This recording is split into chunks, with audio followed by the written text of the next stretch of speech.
Dans cette maison, le silence tombe comme la neige, et chaque pièce respire d'une simplicité douce. C'est une maison de vie, un peu désinvolte parfois, mais pleine de cette beauté tranquille qui se trouve dans l'ordinaire.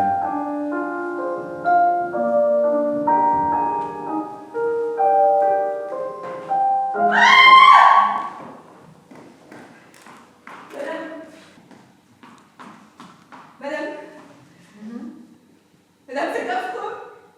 C'est monsieur. Eh bien, monsieur est mort. Oh, monsieur est mort.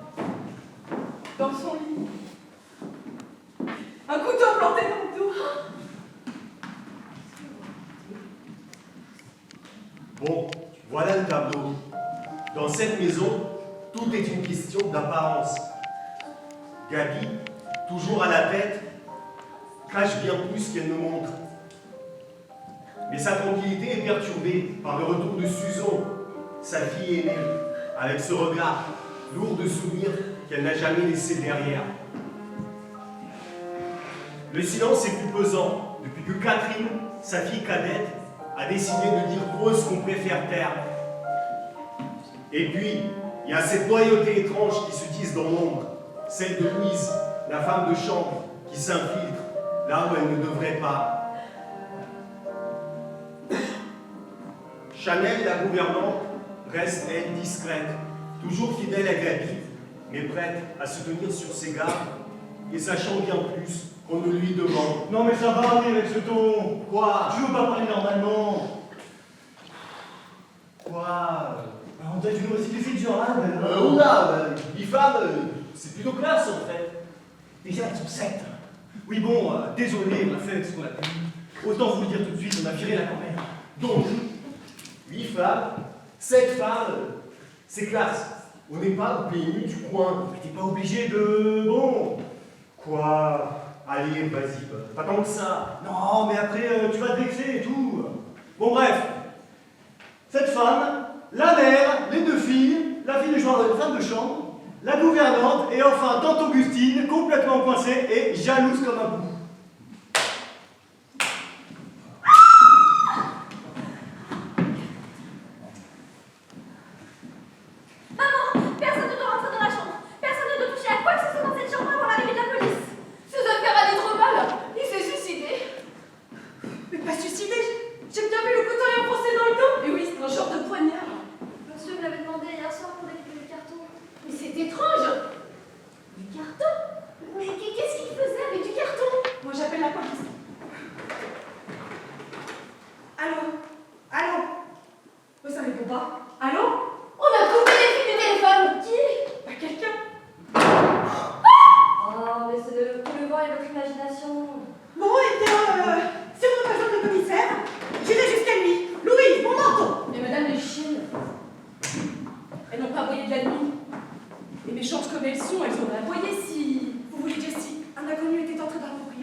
les offrir à je ne sais qui.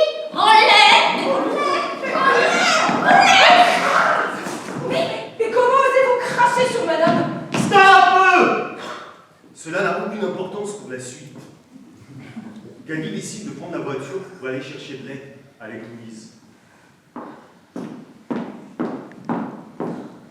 Bon, il se passe pas grand-chose là. Alors on va les attendre.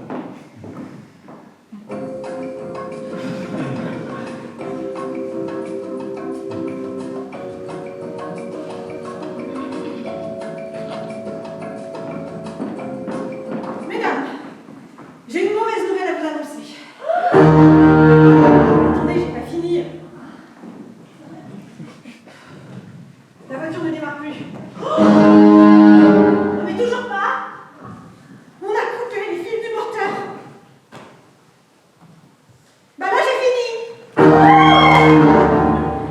Et on se demande bien qui. Bah, qu'est-ce que vous insinuez, Wilson? Oh, mais rien, madame. C'était juste une question.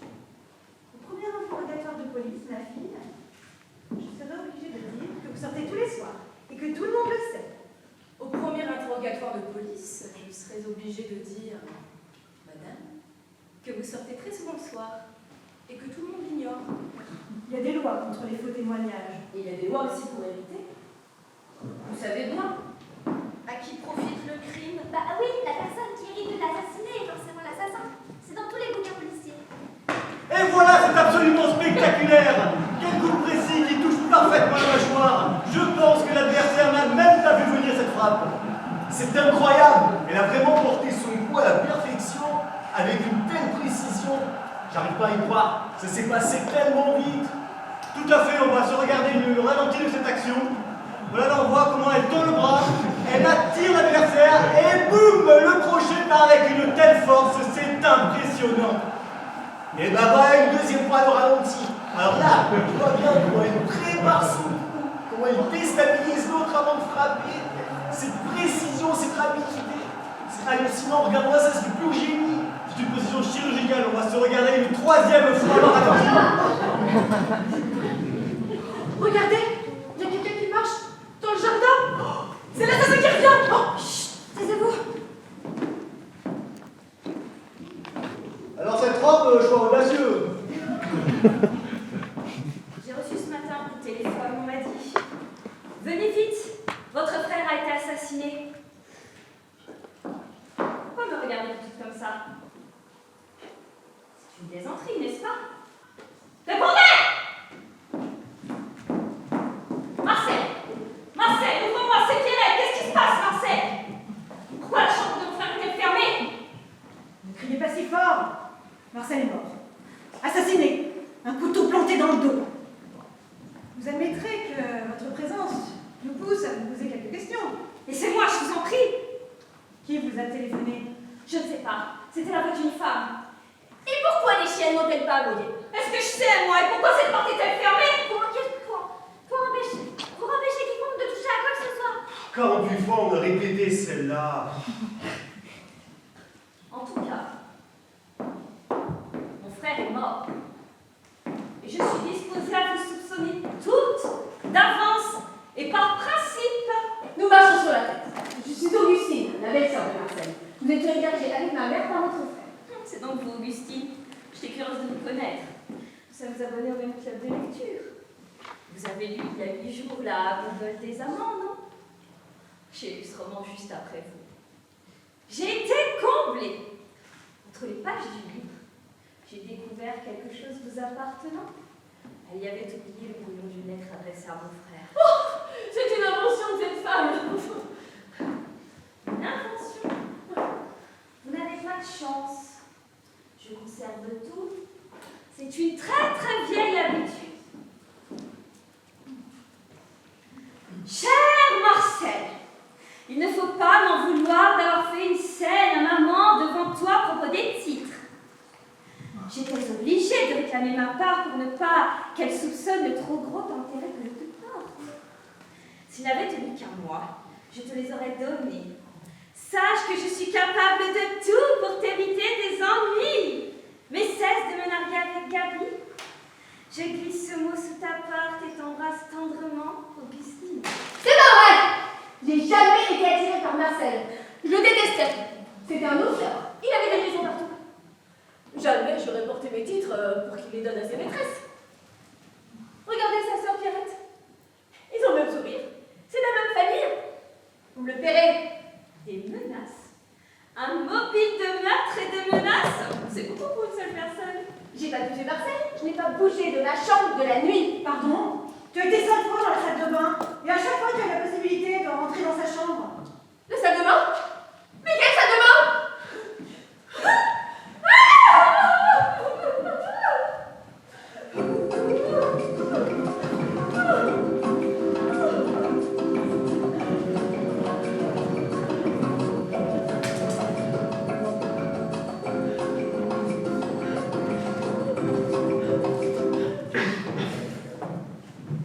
Il s'agit maintenant, mesdames, de savoir ce que vous avez fait hier soir.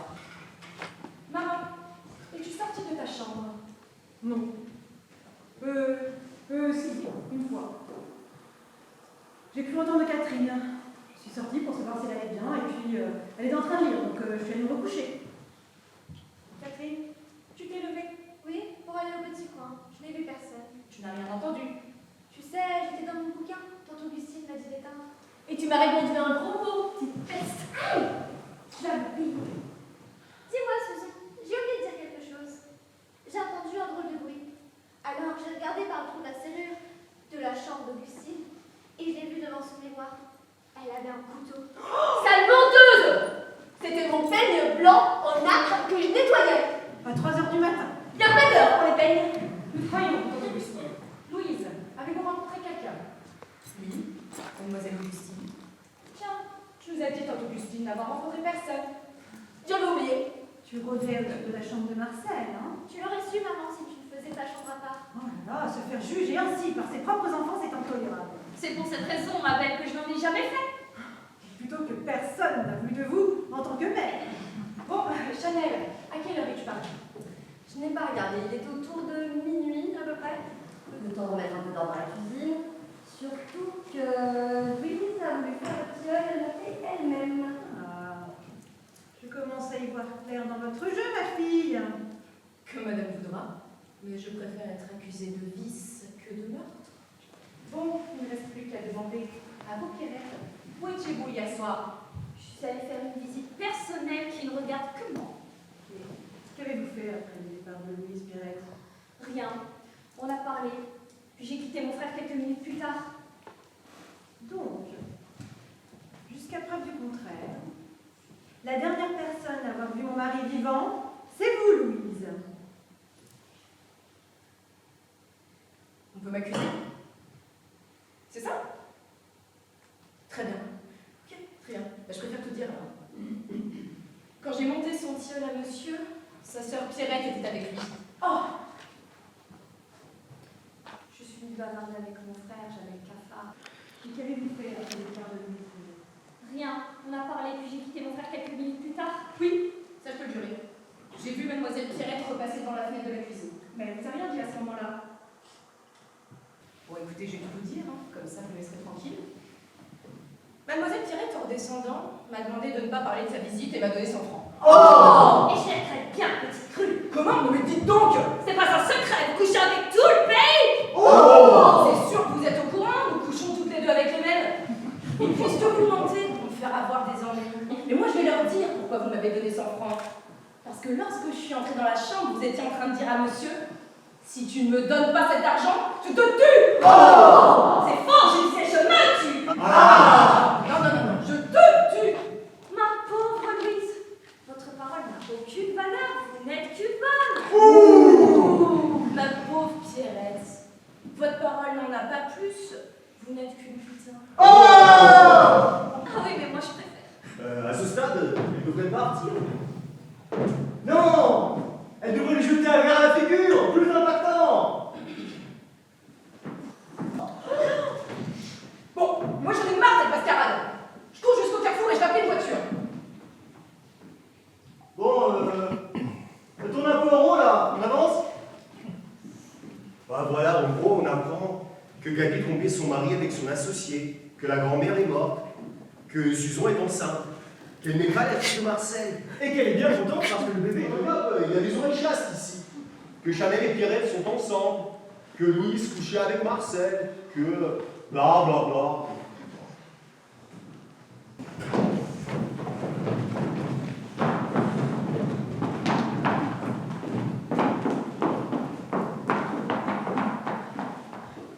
Dites donc, inspecteur Saison, Oui. vous avez oublié d'interroger quelqu'un?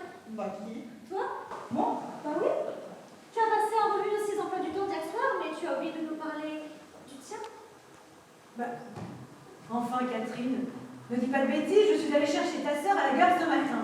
Et voilà, chacun. Saison était dans la maison hier soir, je l'ai vu. Tu fais quoi là? Ah, c'est pas fini. Mais quand tu m'as vu? Cette nuit, je t'ai vu rentrer dans la chambre de papa. Il était 4 heures du matin.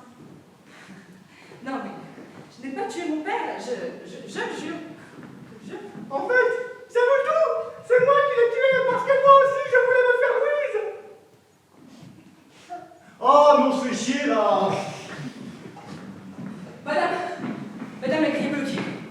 On ne peut pas sortir du parc. Nous sommes enfermés. Ah ben j'en entends bien belle. C'est pas joli tout ça. Pauvre Marcel. Tu étais bien à plaindre avec vous. Évidemment, tu devrais me consoler, n'est-ce pas? Tu te défoules sur moi, c'est ça?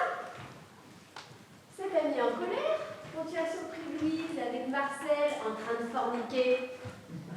C'est pour ça tu t'es vengé plus tard, dans la nuit, et BAM! Comment oses-tu me parler de la sorte devant mes propres filles? Je n'ai ma tête sur F2. Ah ben tes filles, ah ben elles sont pas jolies hein. Catherine et la méchanceté et la paresse réunies, ces bouquins lui ont monté la tête. Quant à Susan, elle attend un maman. Bravo! Autrefois, on respectait les jeunes filles parce qu'elles se respectaient. Non, toi, là, tu me connais si bien sur les enfants. Pourquoi tu n'en as pas eu une douzaine? Est-ce qu'on m'a respecté, moi? Comme Lucien, d'abord vierge? Madame, j'ai tout compris. Il me manque une dernière preuve. Accordez-moi 2 minutes, je vais sur la terrasse et je vous explique tout sur la mort de monsieur. Mais C'est vrai, je suis.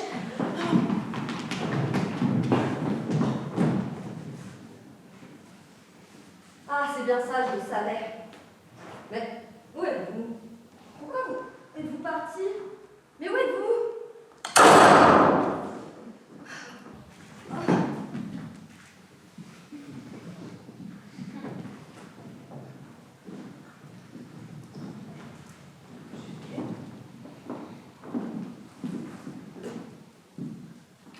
En tout cas, maintenant nous sommes sûrs que l'assassin ce n'est pas elle.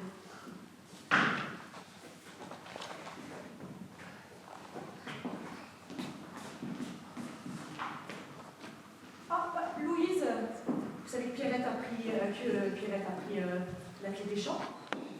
oui, elle ne doit pas être très loin. La grille est fermée et j'imagine mal enjamber le mur. Son sac, sur la table. Il est grand ce sac. Qui a raison? Quand je pense à toutes ces accusations que j'ai pu subir. Non, c'est pas elle, hein. Mais Augustine, qu'est-ce t'arrive? Rien de spécial. J'avais envie d'être belle. J'ai droit, non? En fait, j'avoue tout. Je me faisais tellement chier dans la vie que j'ai été demander des conseils à la bonne pour pouvoir me taper les mecs. Waouh, mais tante Augustine, tu es magnifique. Ça me fait plaisir de te voir comme ça. La police n'est toujours pas arrivée? Mais pourquoi n'es-tu levé, Chanel? C'est imprudent. Laisse-moi. Cette comédie a assez duré, il faut que je parle. Vas-y, parle. C'est une drôle d'histoire de famille. Catherine. Tu sais d'où Chanel, c'est ça? Allez, vas-y, parle.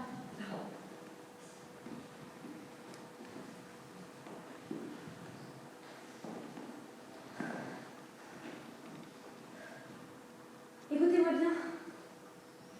Je vais vous raconter un conte de Noël. Il était une fois, en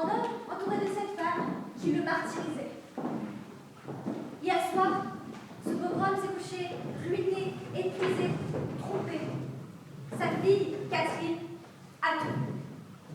À 10h, premier tableau. Augustine, la lumière de service vient faire sa cour et baver les derniers potins. J'aime beaucoup ma sœur. Non, non, j'aime beaucoup ma sœur. C'est une femme très... Enfin, nous sommes très différentes. Tante n'a pas tué papa. Elle l'a juste écœuré un peu plus. À 11h, deuxième tableau. Sa femme, ma mère, lui annonce qu'elle le trompe avec son associé. Je te quitte. À 11h30, le principe recommence. Louise fait son entrée de bain. Peu de temps après, sa sœur Pierrette vient lui soutirer de l'argent. Merci. Pendant ce temps, Chanel lui fait une crise pathétique de jalousie. Bon, Pierrette, ça suffit, on rentre au pavillon. Et pour couronner le tout, Susan, arrivée de Londres, lui annonce qu'elle est enceinte. Tu vas être grand-père. Et ce matin-là, je l'ai trouvé pleurant, désespéré. Il m'a dit, comme on doit être bien quand on est mort. Alors, j'ai eu pitié de lui, j'ai voulu le libérer. Tu vas pas me dire que c'est toi qui... Qui est tué, papa?